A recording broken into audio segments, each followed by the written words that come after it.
2 hours apart. The buildings look different. People have different food that they are proud of, and it's almost going to 2 different countries, traveling from the north of Italy to the south of Italy. They are in fact different countries. Like, they have very few things in common. Maybe they have the language unites them, but the dialect, for instance, is one of the things that remains very different. I don't know, Laura, if you have anything to add. No, I'm just cruising along. Go for it. Yeah.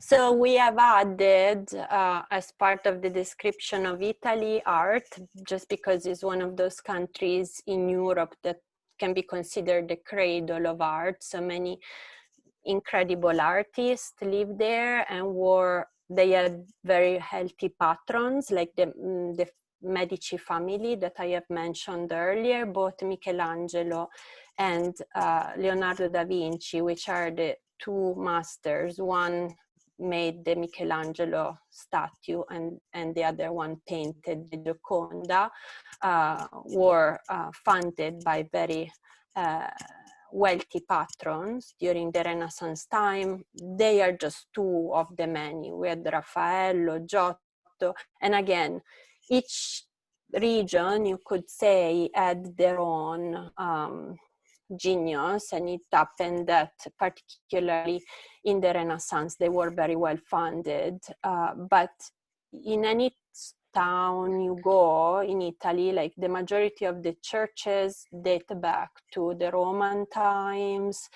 In some places there's even still like Etruscan ruins, so of the civilization before the Romans, and so it's an overlap of art or artifacts. And besides those, there's many museums and beautiful libraries that host books that have been around for many centuries, and that are well kept and very well cared for.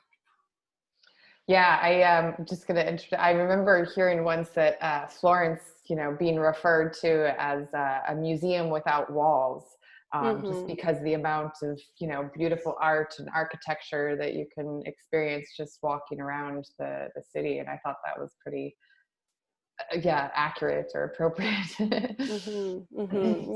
Yeah. You can still see so much without even needing to go inside of a museum, although, while you're there, it's probably a very worth thing to do. But that there's plenty of beauty in the architecture and in churches and on the street. Definitely. Something that is very good to mention is, beside the artistic part, is that Italy is also very rich in the craftsmanship, and that it's also something that's place specific. So say in the Alps, there's spruce trees have been the tree employed for making the Stradivari violin for century, and that's where the majority of woodworking happens. There's incredible builders there. Instead, if you travel to Florence, it's there perhaps the leather workers would be more easier to find. Or in Umbria, there's still people that makes beautiful copper pots, still hammering them by hand as in the old days. Or as you see in this photo, the art of mask making or glass blowing in Venice. So there's very big, there's a lot of attention to the skill of craftsmanship, and is one of the beautiful things that we try to give a sense of, particularly in the food and art tour. We try to go visit workshops and people, and in some places have hands-on, so that not only your eyes can say feast on some of the beauty, but also your hands can try some of these old skills. Yeah, it's amazing. Like I remember in Lucca, you know, going to shops that have been there for like hundreds of years, you know, and like the craftsmanship being like passed down by generation from one to the next, which is fantastic. And I also, while we're on the subject of art, wanted to sneak in one more little point on Italian artists and art, which is the lovely Giulia and her fantastic artwork that she does. These are some of the incredible things. I think she's an amazing sculptor. And what do you call it? Like a pottist or pottery? Potter. Okay, potter. That's the word I was looking for. Yes. So yeah, there's a lot of very skilled modern artists, and Julia happens to be one of them. Excellent. Thank you. Moving on. Oh, okay. Yes. So obviously, COVID is a big topic of discussion for everyone interested in travel and who likes travel or people who might have had plans to travel to Italy, like Corinne said in the beginning of the chat there. And then COVID happened. I know for us, like we had like several trips in Italy this spring. You know, one of them was a custom trip that was scheduled for April. You know, right in the, right up, close to when everything exploded. So yeah, it was definitely, it's been a year. So I'll just go over a little overview of like what happened in Italy. The end of February is when the outbreak began there, quite, as we all know, quite early on, one of the first countries affected. So by the end of March, their cases were already skyrocketed. At the moment, they have a total case count of 300,000, total deaths of 36,000, which is, a high number, across the world. But they also peaked in like mid to late March, actually, is when the peak of cases and daily cases happened. And after the end of March, things started to trend downwards, and Julia will talk about the lockdown there, to the point where in June and July, they had, the lowest numbers of 200 to 300 per day. And then it started to increase again in August and September. But at the moment, they've got about average of like 1,600 new cases per day, which is in relative terms about the same amount of cases as Missouri has per day. And, Italy's population is 60 million versus 6 million in Missouri. So they're definitely, getting a better handle on it at the moment, even as it is increasing a little bit. At the moment, there's 50,000 active cases, which is about 10,000 less than New York State has currently. So they're kind of on par there.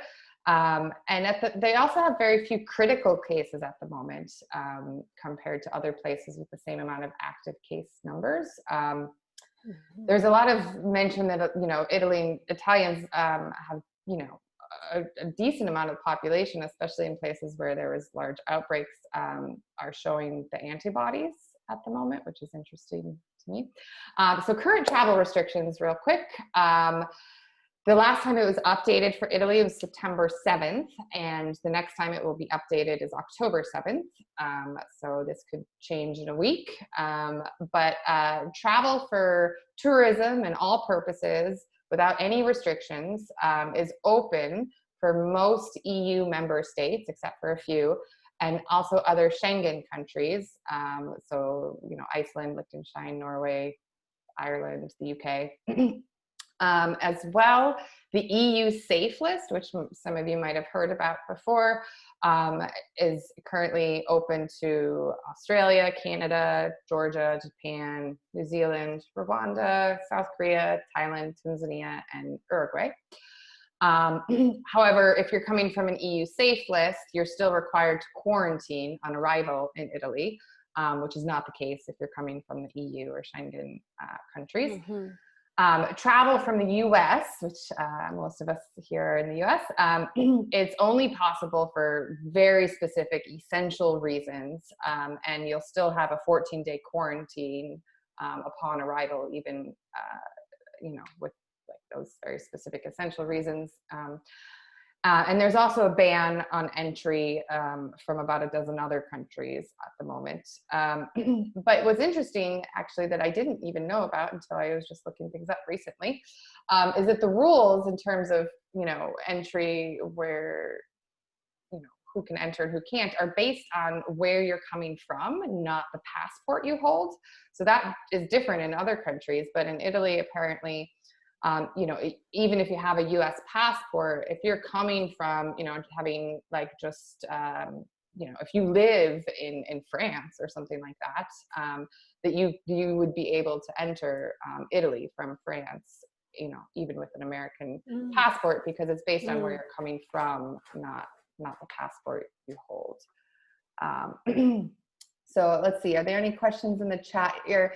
Do I think it will open by April? If I had a crystal ball, I would certainly tell you that. There's really, like most countries, they don't really tell you a lot before the official updates. Even the update coming on October 7th next week, I and no one really can say, exactly what those updates will be and what will happen. So certainly, a few months from now or April, I just can't really speak to that. It's too many variables in terms of, what could change between now and then. We hope so, obviously. We certainly hope so. And Italians hope so as well. Trip insurance, COVID costs, which is a huge issue. So most travel insurance policies that I was looking into, or when I was looking into it a couple months ago, we did have a travel insurance event to talk about travel insurance, did cover medical costs related to COVID. So if you came down with COVID on your travels, that would be covered by your travel medical insurance. Trip insurance, though, I think is what you're talking about, which doesn't, so if you're canceling or postponing, or, if your trip is affected by travel restrictions, or you don't want to travel or something like that, then yes, travel insurance will not cover those cases, unless maybe if you have a cancel for any reason policy, some of those might cover, COVID considerations, but they're much more expensive, and it's something you'd want to be sure about before purchasing the policy. So at the moment, it's definitely kind of best to wait a little bit longer before jumping on any flights. But hopefully sometime in 2021, there'll be a little more confidence restored to being able to travel and plan travel. Italy, or sorry, Julia, do you want to talk a little bit about how it's all played out on the ground in Italy? Well, it was really bad back in end of February, March. I was not actually Italy myself, but all my family and all my friends are there. So I got reports from the front, you could say.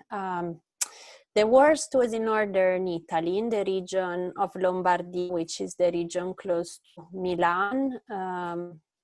And then it branched out a little bit to Veneto, which is the region of Venice.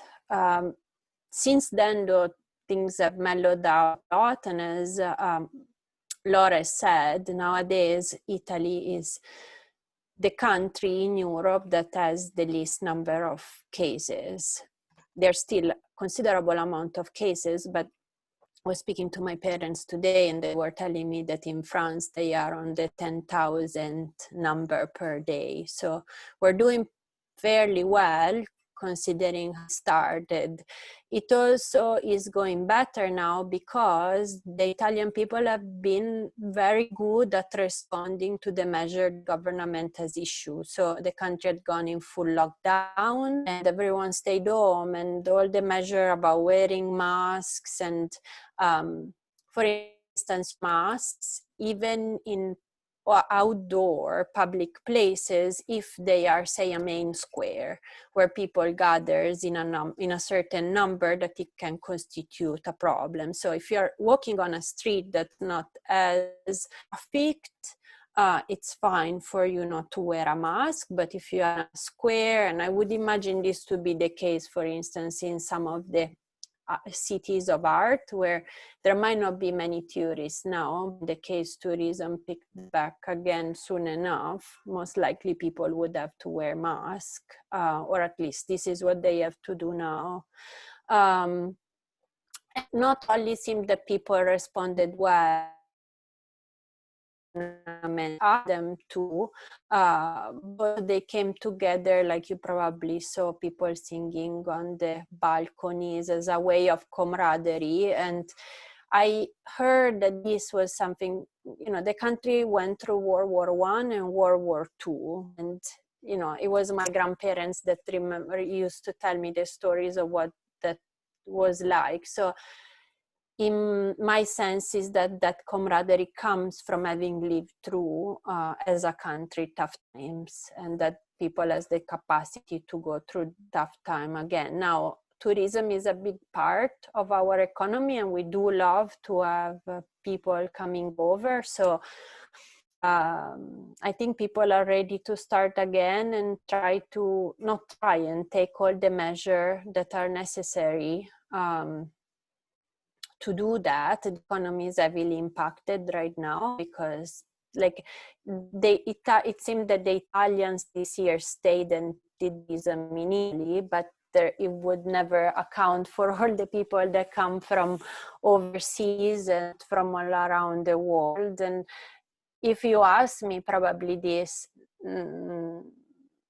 probably would be one of the best time to be in the country, just because I imagine the people are very careful, and the likelihood of seeing a place like Venice or Florence empty, it's very, it might not ever happen again. And I understand that there's just the travel concerns of like not being able to travel and quarantine, but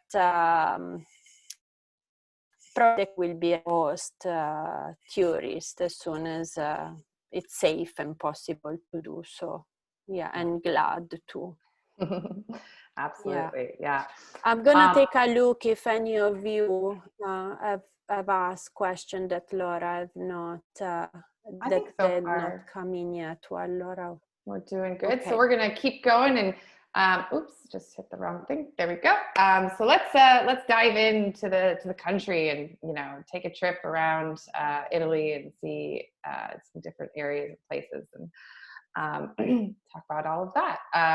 So like I said, we're kind of gonna to base our little virtual trip off of our itineraries that we do. So just to give you an idea, you know, in this map of Italy there, the blue dots, that's sort of the route of the iconic Italy base itinerary. And then the purple dots are the extension to that. So you can sort of do the blue and purple together. And then the yellow dots up there at the top, that's the food and art itinerary. So with the guided itineraries that we offer, they're, you know, boutique, locally run accommodations, all the in-country transportation is provided. You've got the lovely Julia with you throughout the trip. And there's also like specific, like local guides, like a Florence guide, or, you know, whatever that you can also, you know, interact with. Immersive cultural experiences, all your breakfast, lots of gourmet meals, of course, in Italy. The community partner aspect, and small groups, of course. So a few little highlights of these different itineraries. With the iconic Italy trip, we visit Cinque Terre, which we'll go into detail. It's an incredible destination that really everyone is just in awe of when they're there. We'll do some wine and olive oil tasting in Tuscany. We're in Florence and Siena. We get to see the sites, the Duomo, the Accademia, and Lucca as well. And the extension, then you'll spend a couple more days in Tuscany and really delve into some more like the Tuscan agriculture and farm and wine, and then on to Rome, where you'll dive into all the incredible sites in Rome. And then the food and arts itinerary, which you saw is in that upper northern region a bit more. as it is, indicates, it's really focused a lot on the regional, highlights and differences in food and art traditions. So we'll do a cooking class, a winery visit, distillery visit, and then also learn about woodworking, mask making, glass blowing, all these different, regional art traditions. So we also, I mentioned, offer self-guided itineraries. So for a lot of people, especially in the wake of COVID, there might be much more desire to travel on your own and independently. So you can actually follow the Iconic Italy itinerary, with on your own or a couple of your own travel friends. And so we would set up all of your accommodation, all of your driving route, driving tips, local recommendations, all your activities, and essentially provide everything you need to execute the trip on your own. And yeah, we do actually offer for the Iconic Italy, you can either rent a car and when you get to Italy and go do the itinerary that way, or you can also have like a transportation package where like all of your transportation is provided if you're not maybe keen to rent and drive a car in a foreign country, which can be a bit challenging at times.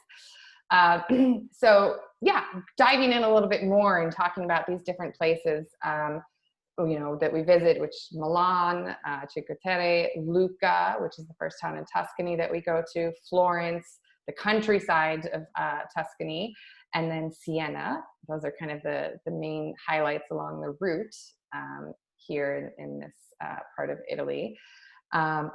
So for Milan, which is where you arrive, Milan has one of the major international airports, so it's a hub and it's a great place to arrive to Italy. We would spend the first night there. We go down into the center of Rome where they have this incredible cathedral that just really sets the trip off on the right point in terms of wowing you from the get-go, as well as like some other beautiful sites in the center of Rome, the Galleria. And then we go for aperitivo. Julia, do you want to tell them what aperitivo is? Oh, catch you while you're drinking a tea. It's fine. Well, we just like to, again, we like to gather around food and wine. And so there is this tradition usually happens around 6:30 p.m., like after work. I imagine it started because people was happy to get off work and was gathering up with their friends, and they were like, oh, let's go and have a glass of wine. And then it so happened that the bars at some point started offering like little tapas, like little snacks with your wine. So the food is free, it's complimentary with your drink, and it's called aperitivo. So you have like few tasty bites together with your wine, or that one, the picture that Laura chose is a spritz, is one favorite. And it's like a bitter for like an hour, and then you head home and you go and have dinner. Mm-hmm. Yeah, and then from Milan we had east to the coast and to Liguria and Cinque Terre. Do you want to describe what is this place? Many of you might have heard of it. Cinque Terre literally means the five lands, and they are five fishermen villages. Up until I think the 1950s, there was not even a road. Like you could only get to them by way of sea, and they are very particular to the landscape of that region of Liguria. So it's very mountainous, and the mountain starts, as you can see from these pictures, right from coast. And so they had to build these houses one on top of the other, very stacked.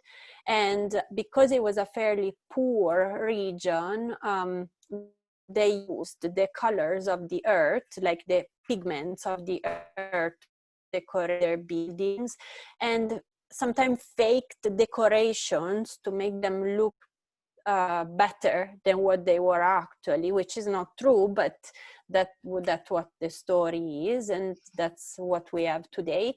And they are also famous for that type of terracing agriculture that's very particular to this area, because being very mountainous, people had to make do with the way the land was. So they literally made steps, as you can see in this photo, and that's the way they cultivated their food. Yeah. It's So a very we beautiful stayed place. in Cinque Terre for 2 nights in the village Monterosso, which is right on the waterfront. It has a beautiful beach. And we have a dinner together the first night there, like, sampling all the Ligurian local specialties. And then the next day, explore all the little villages, which are connected by train. So we take the day and visit each the highlights, in each village, and you get to really, just immerse yourself in this beautiful, beautiful part of Italy. It's just like, yeah, picture perfect postcards for sure everywhere you go. And then after that, we actually hop on a train. And our luggage gets taken for us. Our luggage goes to Florence, and on the way from Cinque Terre to Florence, we stop in Lucca for half a day, which is I love Lucca. The first time I was there with Julia I just fell in love. I think it's, kind of an overlooked town sometimes. It's not as, like, you don't hear about it like you hear about, Florence or Venice or something like that. But Lucca, I think, has just got a lot of charm, and it's, this Tuscan, red brick town, and wandering the streets, I think, is very captivating. And so we'll go around and visit some of the local shops and artisans there, or craftsmen, I suppose you would say, and some of the sites in Lucca. Is there anything you can think to add about Lucca? Yeah, it's just a very special city tucked away. I do hope that it remains in some way that way, like it is visited but not as visited, and it's just very sweet because it's tucked within these really big walls, and once you come in, it's every time it's like a maze to me. Like, I myself need to get around with a map, because not because I don't know the place, but because the way of the street is a interesting place. And yes, there are a lot of beautiful craft. Excellent. Yeah. And so then we arrived to Florence, which is definitely a big highlight for any, trip to Italy or itinerary in Italy. It's just one of those places that captivate you. It's hard to spend enough time there. You could spend months there and still not see everything. So we do spend, I think, 2.5 days in Florence, which is kind of the bare minimum, really. But it's a gorgeous town, and really the seat of a lot of art and famous architecture in Italy. One of them being the Duomo. Do you want to talk about the Duomo a little bit, Julia? Yeah, the Duomo took centuries to finish, and it was started during the Renaissance time. There are so many incredible artists of the time that put their hands in either designing or building this cathedral. Like the Brunelleschi, the architect, built the dome, which is the biggest dome in all the world, I believe. There's no such a dome as bigger than this one. And the tower was made by painter Giotto. The facade, I believe, is one of the most intricate. All marble. Is a combination of white, black, and pink marble, and it's just filled with sculptures from, like, it's amazing sculpture. It's I think it took 200 years to finish, to complete. Yeah, it's definitely one of those sites. And adjacent to the Duomo, there is like a we overlap.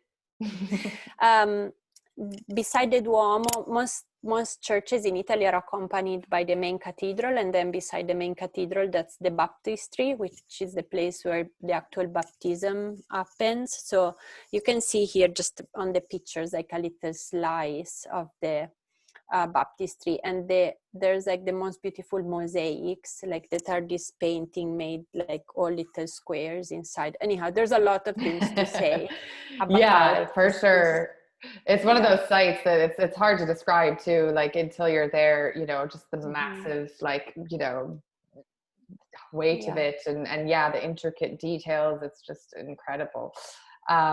So definitely we spend a whole day really exploring and you know, visiting these different parts of just the Duomo itself.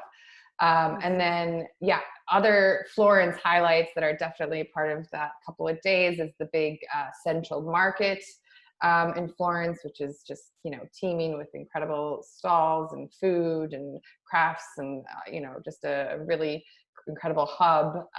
And then we go to the Accademia in Florence, which is where the David is the home of the David, which is another just amazing masterpiece to behold. And then you see this bridge here, which is a very famous bridge in Florence called Ponte Vecchio. And there's just, you know, there's so many things in Florence that we do, like, you know, mix a little bit of things that we'll do together than free time, because you really just, you know, choose your own adventure. There's so much to see. There's incredible churches. There's, you know, incredible leather work and shops. The Uffizi Gallery was, you know, incredible place for Renaissance art.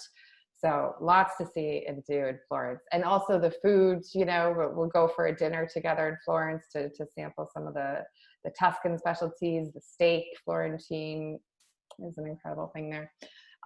So yeah, and then from Florence, we'll head out into the Tuscan hills and countryside. Our first stop will be at an olive orchard, which is affiliated with our community partner in Italy, Anapu, which is Anapo, sorry, which is Anapo. yeah. So yeah, Jilly, do you want to describe them in a nutshell?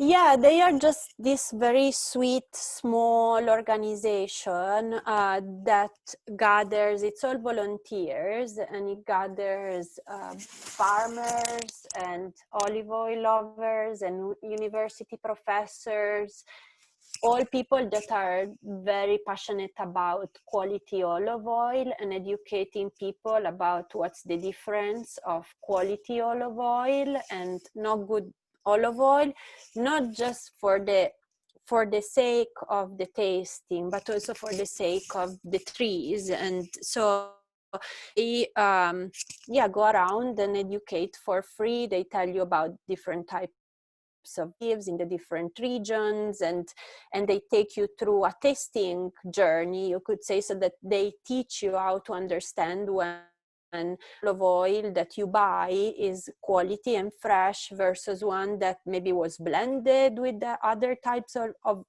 oils but was sold as olive oil, which does happen often in Italy. And we do visit one olive oil farm that's close to Florence, and the family has been in the business for many years. And yes, a very beautiful experience to understand this tree that is part of the Italian culture and the Mediterranean culture for centuries, really. Yeah, definitely.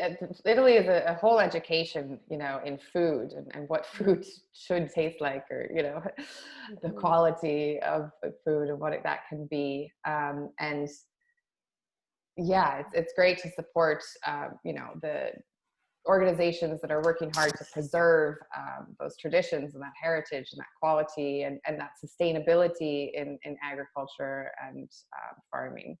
So that's a great highlight. And then we'll continue into Via del Chianti, where we arrive at our farmhouse accommodations, which is a really unique aspect of Italy. There's a lot of what they're called as agrotourismo. And so in the more rural areas, there's a lot of these accommodations that are popping up that are these big sort of estates that are converted into, boutique accommodations and hotels. And it's a great way to kind of experience the rural side of Italy. And the one that we go to, they're also operate as a vineyard. So we'll get to, explore the vineyard and have a wine tasting and learn a lot about the wine in the region, while, having this gorgeous, setting. They've got like a pool, and, it's just a great place to kind of unwind after some of the more hectic days of Florence, probably. It's just a good thing to balance, making sure you've got the city and the country. And from there, we'll head into Siena, which is not far down the road, which is another one of just an incredible city, I suppose, small city in Italy that we're still in Tuscany here. You've got that red brick everywhere. They've got this huge, gorgeous open square in the center. And it's just another place, wandering down the streets and the winding alleys. It's, you can get lost and just, immerse yourself in kind of a local feel and local culture. And they also have like an incredible Duomo in Siena. It's not nearly to the scale of the Florence Duomo, but as far as intricacies and, just the look and the beautiful design and style, the Siena Duomo is an incredible site, which we'll go to and visit. And Siena is also a great place to just wander and shop and, check out all the little tucked away gems. So yeah, that's the last day of the iconic Italy. So that takes us about 9 days to do that much of Italy, to give you an idea of like, taking your time and not trying to like explore the whole country. You can do smaller portion of the country in a an amount of time that really lets you delve into each of the places a little bit more. So we have our final like group dinner in Siena. And then the next day you can head out back to your flight. But we also encourage, folks who can to stick around, because there's a whole extension, which you could stay for another 4 days for a 13-day trip. So now we're talking Milan to Rome in 2 weeks of time, in order to really delve into the different locales and immerse yourself along the way. So in the extension, we go through Tuscany. I'm going to go a little bit faster to the extension so we can keep moving along. So we stay in Tuscany for a couple more nights, and then go to Rome for the last part of the extension. So more vineyards, more wine tastings. There's a spa town that we'll hit that is a great place to unwind. These are ancient Roman spa town. And then, these just, gorgeous, picturesque towns in Tuscany, like Pienza, and then Orvieto on the way to Rome. And again, then we land in Rome, and we have a whole day where you have a local guide from Rome who will take you around. A day and a half. Well, yeah, that's true. A day and a half. And one of the, the full day is where you'll really, go and see a lot of the, incredible sites where, really like the seat of the Roman Empire and much of Western civilization sort of came out of that. So we'll go now into the food in Italy, a very important topic. Julia, do you want to take it away? Okay. So, as I said, we love food, and we spend most of our time around the table because it's also an occasion to gather with our families in that way. Some of the regional specialty, for instance, are like pesto, which is from Liguria, Cinque Terre, one of the places we visit. I myself am from Parma, which is one of the hubs for food in Italy. Parma ham, prosciutto, comes from there. Parmesan cheese, we eat Parmigiano Reggiano is from that region. Pasta, most of tomato sauces come from there. Each region really has its own. In the, say, like in the area of the Dolomites, there's this beautiful cheese called puzzone, or there's polenta. You go to Tuscany and you have a certain type of cured meats, or you have the Florentina steak. So each place is rich in diversity. we love our pasta, and we love to make the shapes of our pasta also very specific to the place. So in my part of Italy, in Parma, we have tortelli, but you go to the neighbors and they are different size and different shape, and they call tortellini. So it's very different, or like combined with beautiful seafood. And each type of pasta is paired with a certain type of sauce, so that you can't really use, say, spaghetti with, like, spaghetti needs to be used with the type of sauce. There's some rules to the to the eating that that make sense, and they are because they come from certain places that have that particular tradition.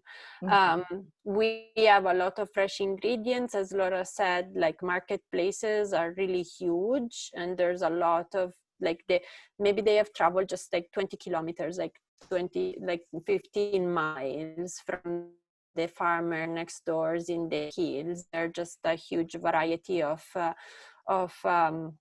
vegetables and fruits, and because of the volcanic soil and the fertility of the land, quality of the sun, they are extremely tasty and very colorful as well.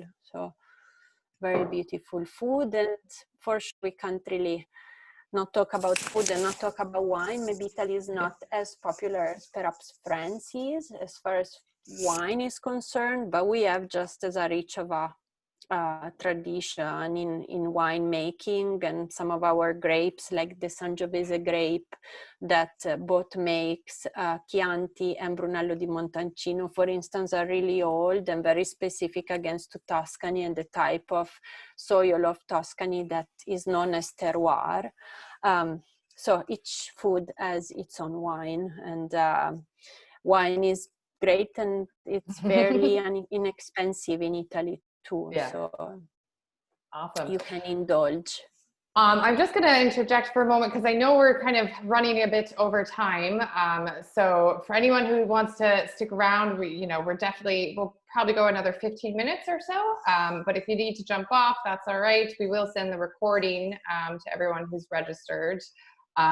So yeah, we'll probably go for another 15 minutes and hopefully you can stick around with us. We're still going to go through some more regions of Italy, as well as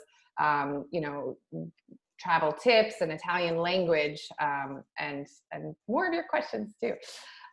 So let's keep going, clipping along here. So the food and art itinerary. Yeah, go ahead, Julia. This one again, we focus mostly on three particular regions of it. Just one moment, sorry.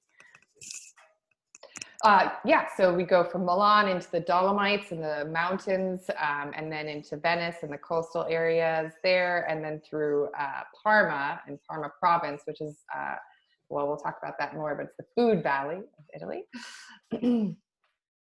Okay, so we're gonna start, the beginning starts in Milan. It's the place where I arrive with the plane, and mostly here is just to end and to have a sense of this old city. We're gonna spend some time around the canals that is really filled with many restaurants, and spend some time, like spend the night having the dinner with some of the specialties of this city.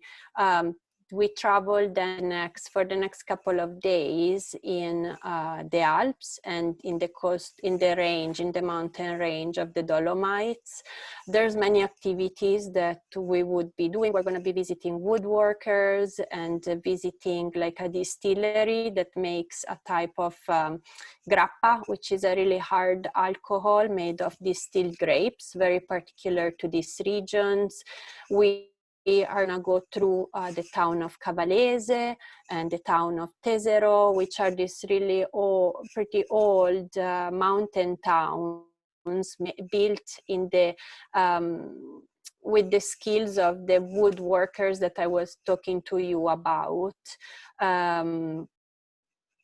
so between visiting a woodworker shop and a distillery, we're also gonna be taking a gondola ride from the town of Moena, which is like, they are all these small villages tucked in the valley and crowned by these ancient peaks.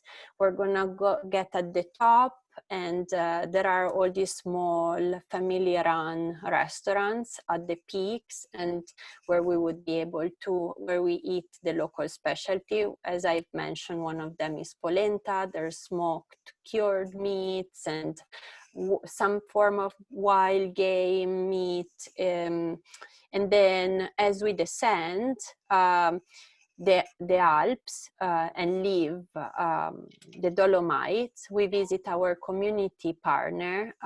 These people are amazing. They have been from generation to generation. The cooperative is called Alpe Mater,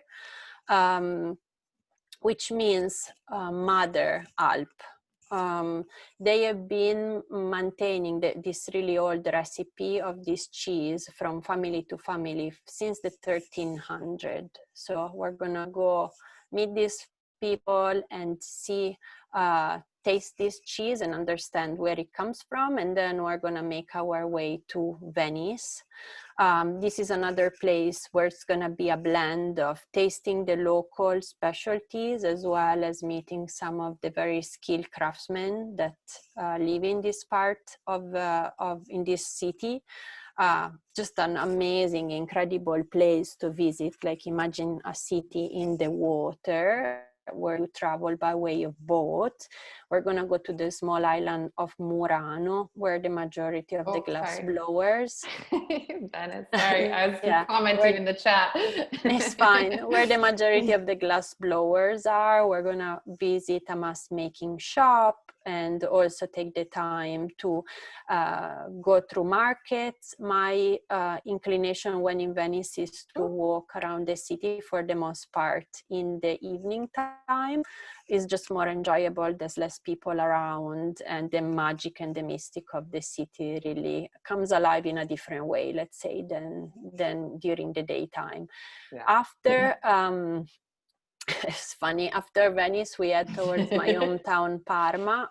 We spend half of the way acquainting ourselves a little bit with the city, and then I'll take you to one of my good friends that runs a really sweet little osteria, which is a rustic type of restaurant with the local specialties. He teaches really well and tells the story of how certain cured meat, like their history and their pairing with the local wines, and that's gonna pretty much set the tone on our palates, you could say, for the following 2 days.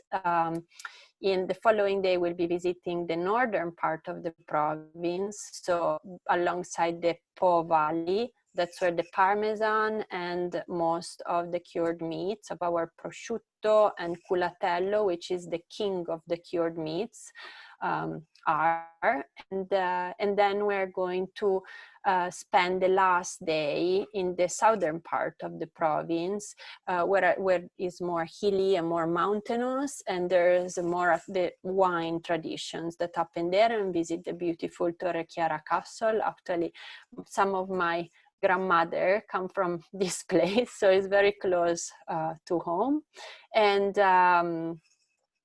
And that's pretty much the end. Like the day after is the end of our itinerary. That last day we will rent some bicycle and have the opportunity to ride this gentle, they are electric bike too, so it's pretty easy, right? Yeah. And okay. Italian language. All right, I'm gonna say, I don't know if some of you wants to unmute and try to repeat after me. I'll have to go quite quickly because we don't have a lot of time left, but I have picked a few phrases for you. So, salve is hello, arrivederci is goodbye, buongiorno, buonasera, and buonanotte. You see what they mean. Grazie, thank you. Buonissimo is when you really love what you have eaten, and at the restaurant is a very welcome thing to say. Buonissimo. Bellissimo is that very beautiful when you've seen something that you have loved. scusi, come si dice? Permesso is mostly to ask for passage, because they can be quite crowded. I don't know what's going to look like after COVID, but permesso is a good word to know in Italy. Quanto costa? How much it is? Vorrei ordinare un caffè, or a tea if you don't like coffee.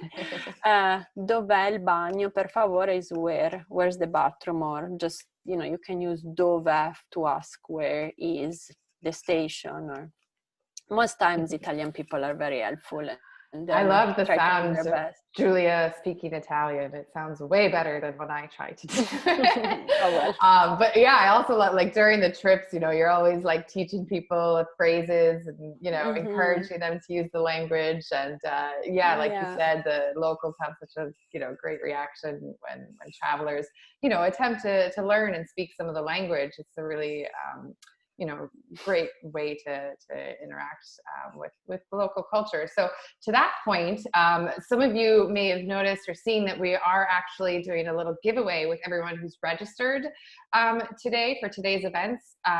So for 20% off of a 12-week online course with Freestyle Language Center. Freestyle Language Center is an incredible language school or community, really, and they have classes in Italian and French and Spanish.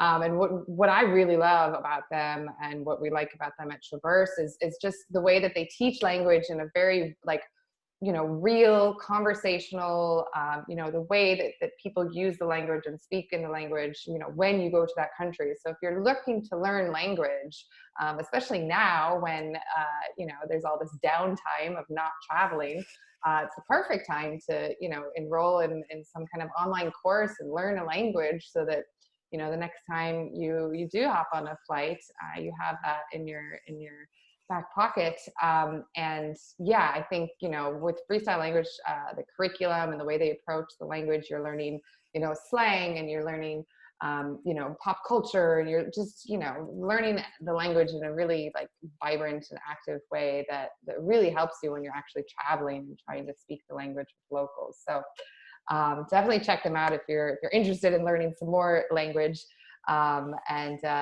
Yeah, hopefully, if you join us in Italy, Julia can capitalize on that even more with her great language tips. So how many of the people speak a little English? Do you want to answer that, Julia? Actually, I'll let you do that. You're the expert. How many people speak English in Italy? It was a private. Oh, well, within hotels and the train station, people speak English. They will, to the degree that they speak, that's different, but you'll be able to be cared for and understood if, the country is, as I said, loves tourism, and so people, even that don't know English a lot, know enough to be able to either answer you in a small way or send you to someone else that is going to be able to help you. So yeah, there's no problem. You'll be, unless, the exception is clearly if you take off on your own and go, who knows, in a tiny little village, which then, then don't expect that. But, then you got to learn to talk with your hands like the Italians. Yeah. Most places, you'll be fine. So quick couple of travel tips. Like we said, obviously Italy has a lot of, like, seasonal differences. So, make sure that you're aware of the weather during the months that you're looking at going, and that you're happy with, having some snow if you're going into the north in the winter. And also with seasonality, there's really, again, this remains to be seen post-COVID, like, when it's possible to travel to Italy again, what this will look like. But usually, there's a big difference of high season and low season, with tourism being really, kind of at its max capacity in August and July. So, we like to look for, like, the shoulder season months in any destination, really. So like the spring and the autumn, where you still get that really lovely weather and you can still go swimming in the Mediterranean in May and September. but the crowds and the, you know, kind of busyness isn't quite nearly as strong. What to pack? Any special tips there, Julia?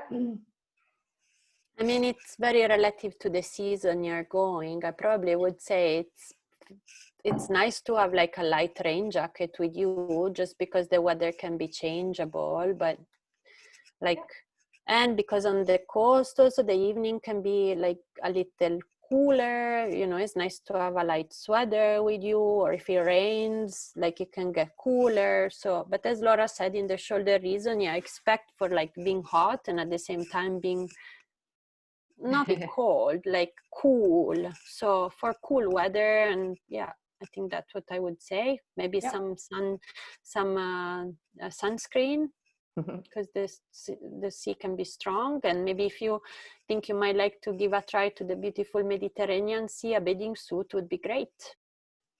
Cool. Yeah, you want to continue to talk about the tipping or safety? Yeah, well, we don't have the same tipping culture as in the US, because waiters are paid like a different type of wage that in the US they're not paid minimum wage.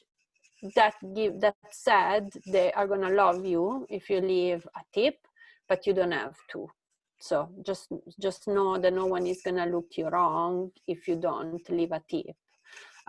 It's probably, I mean, I would say that is a nice thing to do. Is a good customer appreciation, particularly if in a place they have been kind or particularly warm to you, but not at all the same as in the US.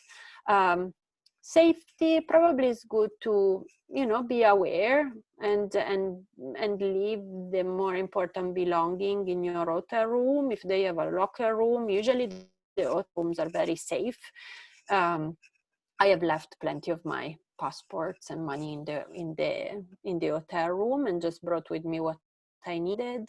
There are in the bigger cities, particularly around marketplaces, you know, people that pickpocket. So I would say, you know, you just keep your bag or your wallet if you're a man, rather than in your back pocket, in your front pocket, or in a place that you can keep an hand on top, or where you can be aware. No one is gonna attack you, you know, there's not that risk of, you know, but it's good to be extra aware in places that are crowded or marketplaces. That's what I would say. Other than that, the country is safe. Like you don't have to worry about you don't have to worry about being robbed or anything like that. So. Yeah, for sure.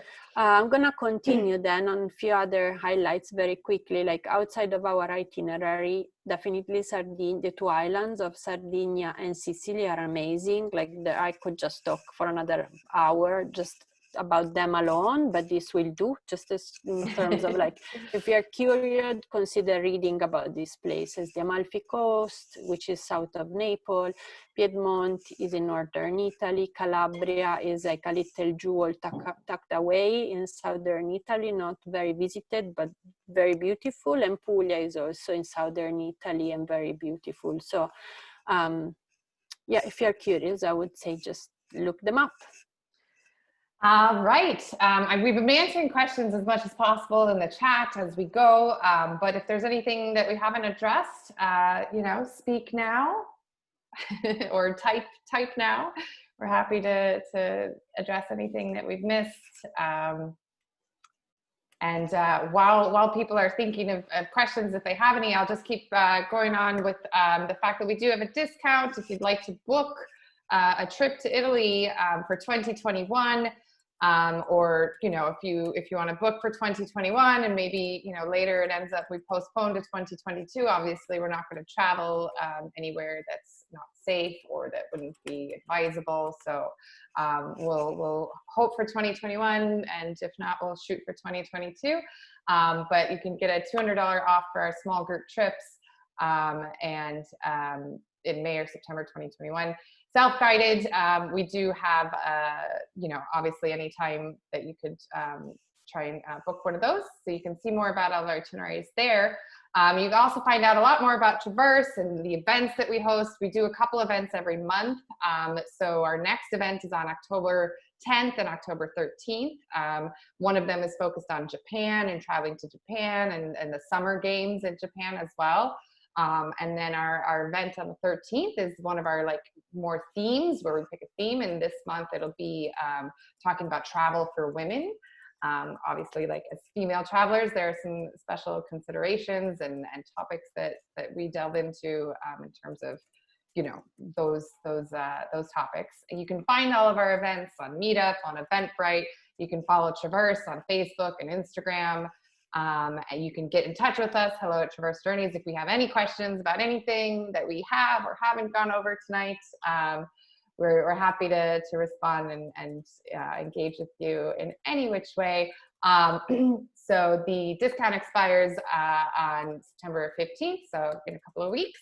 And yeah, like we said, we have a flexible booking policy. So, you know, if you book now and you want to postpone later, or if travel becomes, you know, not possible, we'll fully transfer all of your payments to the next dates or, you know, whatnot. So there's no, you know, I know some people have mentioned in the chat, like losing money and insurance not covering cancellations and issues with travel.